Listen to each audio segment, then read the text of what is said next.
The police imposter saga that turned the police service into an institution of ridicule after Joshua Waiganjo beat them at their own game exposed the vulnerability of the force. And while the mystery of how Waiganjo impersonated a top cop remains unresolved, it left the police service exposed to public scrutiny and revealed the infighting within the service. This is where the story begins. 8 days into this year, the National Police Service Commission, through the chairman Johnston Kavuludi, suspended 3 senior police officers. Among them was Rift Valley Provincial Police Chief John Bijiwe over the Waiganjo controversy. I attended the funeral of the relative of Waiganjo, which I was photographed with him. I indeed saw, just like any other person attending the funeral of a friend. This was a verbal suspension made at a press conference attended by, among others, the Police Inspector General David Kimaiyo. Francis Kimemia, then the head of public service, communicated a presidential directive to set up an investigation over the incident that embarrassed the service. This was back in January, before the supremacy and power games played out, exposing deep divisions within the police service. To what extent they said Mr. Waiganjo is privy of confidential security information? On the 31st of January, the National Police Commission again exercised its mandate to transfer and reshuffle the service. Former police spokesman Eric Kiraire moved to Airports Authority as a general manager in charge of security. Kiraire was to be replaced by an instructor at the Kenya Police Training College in Kiganjo, Anthony Munga. Itakuja julikana ni kwa nini. Charles Owino, the then deputy police spokesman, was then moved to internal affairs as a director to deal with police complaints. Cecily Gatiti was to take charge of the human resource. She was previously a director at the Kiganjo Training School. She was to replace Charlton Mureithi, who is now the Northeastern PPO. For a long time, Mureithi was the one in charge of police deployment, transfers and reshuffle.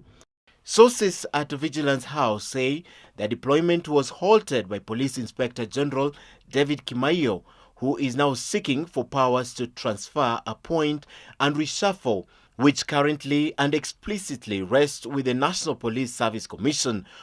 Good morning, sir. The question is, why didn't Kimaiyo raise a finger when the National Police Commission suspended Mbijiwe and 2 others in his presence? What laws were invoked by the Commission at that time, and was that a lawful act, or did the Commission act beyond its powers? Was that law different from that which reshuffled and transferred the Charles Owino group? The real power play between the Commission and the Inspector General, however, manifested itself after the transfers of OCPDs to trouble spots, as insecurity around the country reached an alarming level. The reforms does not say that you sack people. The reforms is to say you improve from where we are to a better service to the members of public. During his reign, Army Major General Hussein Ali is said to have preferred to work with personnel from the General Service Unit background. When he left, he is said to have advised the department to settle on an officer of GSU training, and that's how Matthew Itere succeeded him. After Itere came David Kimaiyo, and so for 3 successive reigns, the GSU have been on top of things at Vigilance. Mole Kimaiyo. But it's never been easy for David Kimaiyo, whose quest to be a commissioner began years ago, but infighting in the force and favoritism blocked him for a number of years.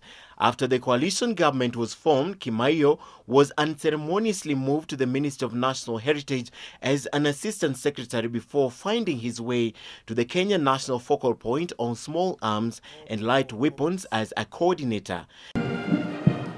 According to sources, for a number of years, the General Service Unit where Kimaiyo belongs have felt suppressed and are seeking to pay back in every possible way, including strategically positioning themselves within the force, something that can only happen if the powers are bestowed on the Inspector General. So why would one want his own people watching his back? If it's not for efficiency, then it's to gain control and to benefit from that control. This has resulted into a loud disquiet within the Utumishiko Water Department, and 3 reasons are fronted as the cause: the attempt by the General Service Unit to wrestle control from the regular police through the 3 successive raids at Vigilance House, the war between the reform-minded who are said to be educated lot in the force and those for the status quo, and lastly the tribal inclination taking precedence over the qualifications and ability. Sources suggest that the reluctance among the junior officers who collude with criminals is a way to protest against the high-handedness within the top leadership. Instead of them talking at each other, they should talk to each other. They should actually be reading from the same script.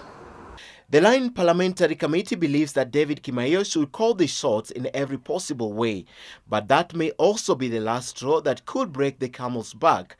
But why did a constitutional dispute end up in Parliament and not in court to seek a constitutional interpretation?